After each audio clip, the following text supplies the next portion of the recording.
Hi, my name's John Haldon. I'm the president of the International Association of Byzantine Studies, representing 37, 38 countries globally, all involved in the pursuit of the study of the late Roman and Byzantine periods.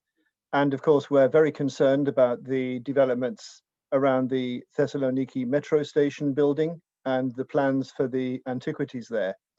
I've already written a number of letters to various authorities, including the Prime Minister, so I don't really think I need to repeat the technical details I went to in those letters.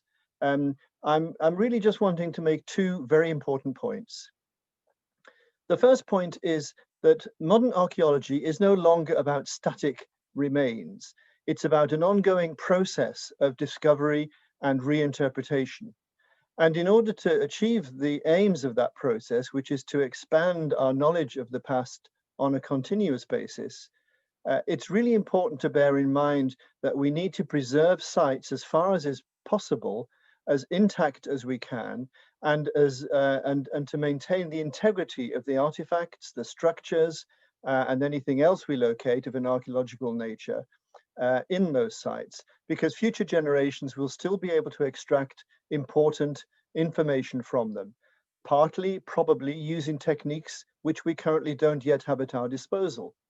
And it would be a very, very poor show indeed if in the future generations were to look back and say, well, now we can do certain things with this site, and yet the generation of the changes of 2021 failed to preserve the context and failed to give us the opportunities that we might nowadays exploit. There is also a second point, and this is a rather broader point, but I don't know if you have access to social media in the sort of Byzantine world of Twitter, Facebook, and so forth.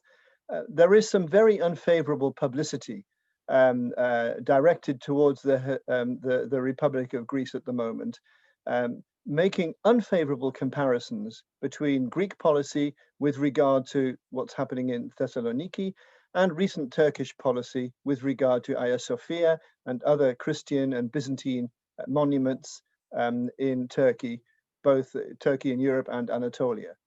Now, obviously, these are invidious comparisons, and it's not a fair comparison by any means.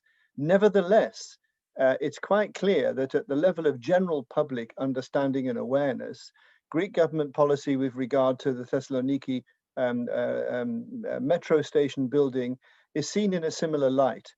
And it seems to me this is a terrible consequence of a badly thought through policy to move the remains, particularly in light of the scientific evidence that various authorities have amassed to demonstrate that this would be a fundamental error, not only for the future in terms of the archaeological heritage, which I described earlier, but also in terms of the present, simply because heritage still costs. We can't expect to maintain our heritage and have access to it unless we're willing to pay some costs towards it. And that's not simply the costs of preserving artifacts in museums or moving them from place A to place B.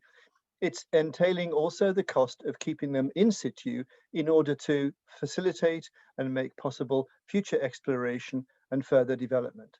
So I just wanted to underline those two key issues, one of a public relations nature and one of a scientific nature. And I hope that our concerns, and I express myself on behalf of the whole association of several thousand members across Europe and other parts of the world, I express myself in order to suggest that serious rethinking of the current policy is in order. Thank you very much for your attention.